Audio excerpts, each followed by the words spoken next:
கண்டிப்பா ஒரே நாள்ல யாரும் மறுரூபம் அடைவதில்லை. ஆனா வர வர நான் என்னுடைய ப்ராசஸ்ல உங்களை வச்சு நீங்களாம் 30 வருஷத்துல மாறுவதில்லை, 3 நாள்ல கடவுள் உங்களை மாற்றுவார். Follow me and I will make you அப்படின்றாரு. எத்தனை பேர் இன்னைக்கு ஆண்டவர்கிட்ட கேட்பீங்க, ஆண்டவரே நீ யாராக நான் இருக்கணும்னு விரும்புகிறேனோ அவராக என்னை மாற்றுங்கன்னு சொல்றவங்க மட்டும் கையை உயர்த்தி ஒரு ஆமேன்னு சொல்லுங்க பார்க்கலாம். 3வது அவர் என்ன சொன்ன, 1 ஃபாலோ மீன்றாரு, 2 I will make youன்றாரு, 3 உன்னை எதுக்காக மாற்றுவார், he will transform your life and mission. அவர் நினைக்கிற மிஷன், அவர் நினைக்கிற பணிக்கும் அசைன்மெண்ட்டுக்கும் உன்னை கடவுள் மாற்றுவார். ஆமென். பேதுருவுக்கும் ஆந்திரேயாவுக்கும் கடவுள் கொடுத்த அசைன்மெண்ட், உங்களை நான் யாரா மாற்ற போறேன், மீன் பிடிக்கிற இருந்த உங்களை மனுஷர்களை பிடிக்கும் மனுஷனாய் மாற்றப் போகிறேன்.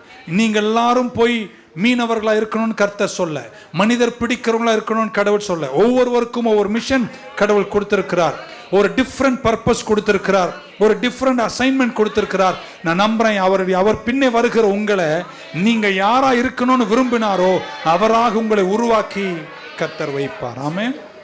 ஹல்லேலூயா. பக்க சொல்ல மாறிட்டே தான் இருக்கேன்.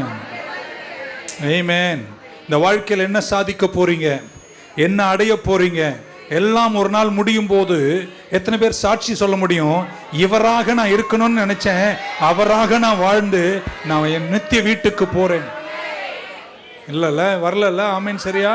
இன்னொரு முறை, யாராக என்னை அழைச்சிங்களோ, யாராக நான் இருக்கணும்னு நீங்க நினைச்சீங்களோ அவராக நான் வாழ்ந்து என் ஓட்டத்தை ஜெயமா முடிச்சிட்டு வெற்றிகரமா டாட்டா சொல்லிட்டு போறேன் என்று சொல்லுகிற அளவிற்கு இயேசுவுக்காய் வாழ்வீர்களா?